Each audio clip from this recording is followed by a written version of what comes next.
ಅವರು ಯಾರನ್ನ ಬೇಕಾದರೂ ಕೈ ಬಿಡಬಹುದು, ಆದರೆ ನಿಷ್ಠೆಯಿಂದ ದುಡಿದವನನ್ನ ಭೂಮಿ ಮಾತ್ರ ಕೈ ಬಿಡಲ್ಲ ಅಂತ ಹೇಳ್ತಾರೆ. ರೈತನಿಗೆ ಭೂಮಿ ಒಂದು ಸಂದೇಶ ಕೊಡ್ತದೆ. 5 ವರ್ಷ ನೀನು ನನ್ನನ್ನು ಸಾಕು, ನಾನು 50 ವರ್ಷ ನಿನ್ನನ್ನು ಕಾಪಾಡ್ತೀನಿ ಅಂತ ಹೇಳ್ತದೆ ಭೂಮಿ.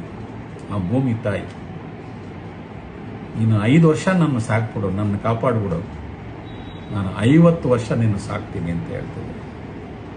ಹಸಿರಿನಿಂದ ಭೂಮಿ ತಾಯಿಯು ಅಲಂಕಾರ ಮಾಡಿಸಿಕೊಳ್ಳುವ ಏಕೈಕ ಭಕ್ತ ಅಂದರೆ ಅವನು ರೈತ. ಭೂಮಿಗೂ ರೈತನಿಗೂ ಅವಿನಾಭಾವ ಸಂಬಂಧ. ತಾನು ಹಸಿದಿದ್ದರೂ ಮಕ್ಕಳ ಹಸಿವು ನೀಗಿಸೋ ಗುಣ ತಾಯಿಗಿದ್ರೆ, ತಾನು ಹಸಿದಿದ್ದರೂ ದೇಶದ ಹಸಿವು ನೀಗಿಸುವ ಗುಣ ರೈತನಿಗಿರ್ತದೆ ಅಂತ ಹೇಳ್ತಾರೆ. ಇನ್ನು ಅರ್ಥ ಮಾಡ್ಕೊಡೋದು ಇದನ್ನು ಸ್ವಲ್ಪ ನಾನು ಈ ವಿಷಯನೇ ಸ್ವಲ್ಪ ನಾನು ಹೇಳಕ್ಕೆ ಹೋಗ್ತಾ ಇದ್ದೀನಿ.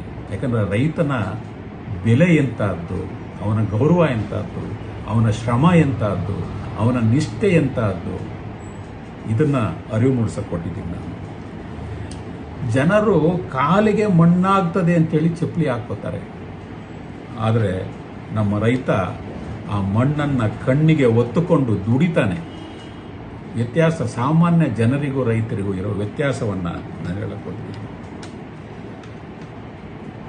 ನಮ್ಮ ರೈತರು ಯಾವತ್ತೂ ಅನ್ನವನ್ನು ಕೊಡುವವರೇ ವಿನಃ ಅನ್ನವನ್ನು ಬೇಡೋಲ್ಲ, ಯಾರ ಹತ್ರನ ಅನ್ನವನ್ನು ಬೇಡೋಲ್ಲ.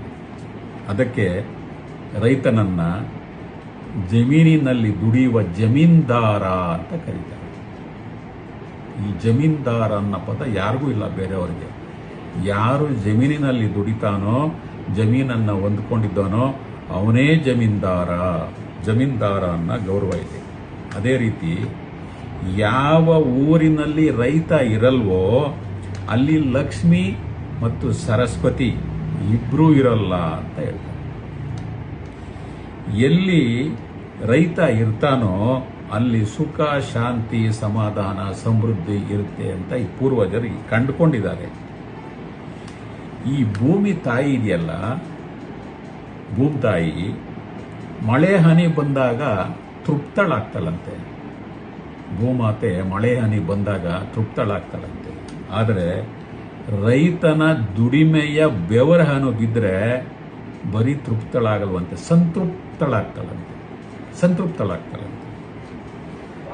ರೈತನಿಲ್ಲದ ಊರು, ಮಕ್ಕಳಿಲ್ಲದ ಮನೆ,